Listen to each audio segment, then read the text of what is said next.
This week in Jamaica Now, retired Police Commissioner Owen Ellington takes stand at Tivoli Commission. He shows images of criminals ready for war. Daryl Vaz relieved after being freed of corruption charges. Life in prison. Businessman to serve at least 25 years for the murder of a 14-year-old pregnant schoolgirl. The details of these and other stories coming up after the break. Reach anyone, anywhere in the world with the Gleaner online. Rich media, interactive banner ads, dynamic page wraps. Increase, target, track. I'm Carleen Brown and this is Jamaica Now. The government plans to spend $641.5 billion in the upcoming fiscal year. The expenditure plan is a $102 billion increase over the $539.3 billion package approved for the 2014-2015 fiscal year, which ends on March 31. And the government will be seeking to raise $402 billion in taxes. This represents a massive increase over the $261 billion projected to be collected this year. However, the Finance and Planning Minister, Dr. Peter Phillips, says Jamaicans can expect $8 billion in new taxes and additional compliance measures in the upcoming fiscal year. According to Phillips, while there will be some new taxes, the government will be increasing its focus on compliance as it tries to stick to its primary surplus target of 7.5%. The primary surplus is the difference between revenues collected and money that is spent to finance the budget. Retired Police Commissioner Owen Ellington took the stands at the West Kingston Commission of Inquiry last week, showing never-before-published images of criminals he said were ready for war. In his testimony, Ellington said the security forces began making plans to apprehend drug kingpin Christopher Dudus Cook from November 2009 after word of an impending extradition request was leaked. Government officials were aware of the U.S. extradition request in August 2009, but Ellington said he received an arrest warrant on May 18, 2010. I can recall in 2001, I can recall in 2005 when we moved in to arrest individuals who were accused of killing a number of policemen.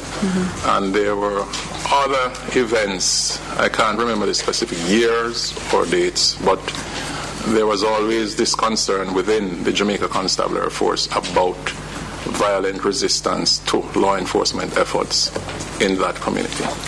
Ellington said a team comprising both the Jamaica Constabulary Force and the Jamaica Defence Force was asked to ensure that the security forces were ready to go at short notice and that the operation would safeguard the lives of innocent citizens.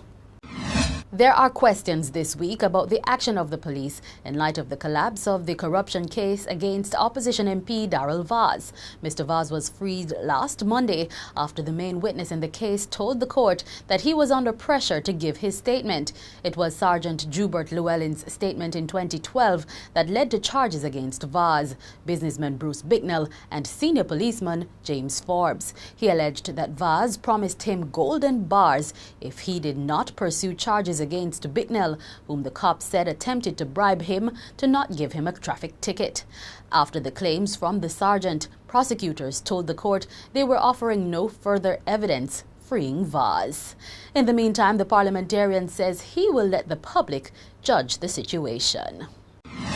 Industry, Investment and Commerce Minister Anthony Hilton says he cannot give a timeline for the reopening of the search engine for the National Security Interests Registry. And Mr. Hilton says he did not authorize the establishment of the registry, which has been found to be giving private information to anyone. He says it was his permanent secretary, Vivian Brown, who signed off on the implementation of the registry last year. On February 13, Mr. Hilton ordered the suspension of the registry after a Gleaner report that private information could be accessed by just about anyone from the website of the National Security Interests Registry. The registry was created under the Securities Interest in Personal Property Law, which was passed in the Parliament in 2013 to expand the list of things that can be used by Jamaicans to obtain loans. Mr. Hilton says only financial institutions should have been able to access the private information, including name, address, and debts. There's no indication when the Supreme Court will make a decision on a resolution from the Senate calling for a pronouncement of the status of opposition members. The upper house voted to have the Supreme Court rule on a decision handed down by the Constitutional Court that the resignations of Dr. Christopher Tufton and Arthur Williams were null and void. Both men took their seats on February 13, but the Senate President Floyd Morris said he was not sure if the men are duly members or their replacements, Dr. Nigel Clark and Roel Reed. Against that background, he said the Senate would petition the Supreme Court to make a quick and decisive ruling. Legal opinions on the ruling from the Constitutional Court have been split. Businessman Cornelius Robinson has started his sentence of life imprisonment for the murder of 14-year-old Westmoreland schoolgirl Santoya Campbell. In handing down the sentence on Thursday, Justice Martin Gale ordered that Robinson must serve 25 years before he becomes eligible for parole. Earlier this month, Campbell's decomposing body was found in a garbage bag at the Cabarita River Bridge in Westmoreland. The police say a cord was tied around her neck and her feet were bound. A post-mortem revealed that the pregnant 14-year-old schoolgirl died as a result of strangulation. And that's it for this edition of Jamaica Now, your weekly review of the big news stories. Send us your comments at onlinefeedback@gleanerjm.com. You may tune into Power 106 FM for regular updates. Follow us on Twitter at Jamaica Gleaner and on Facebook at Gleaner Jamaica. I'm Caroline Brown. Before we go, images from inside Tivoli Gardens ahead of the May 2010 operation, as shown by Owen Ellington during the West Kingston Commission of Inquiry last week. We had some slides on intelligence gathered in the pre-ops phase around the barricading,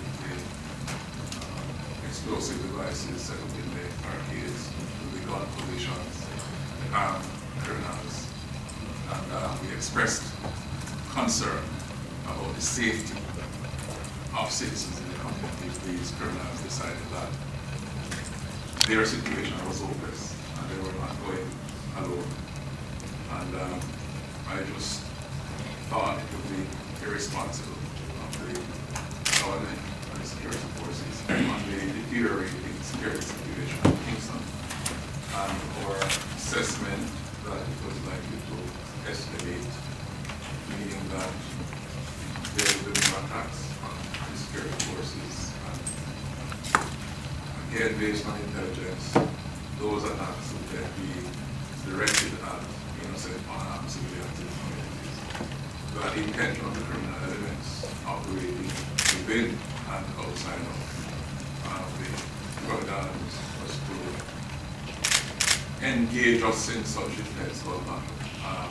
Shoot so many citizens and perhaps break our will so that we would be unable to move against hope, that is to enter Tivoli Gardens and execute warrant. We were picking up intelligence that they wanted to stretch our resources so thin that we didn't have the operational capacity to pursue the main effort.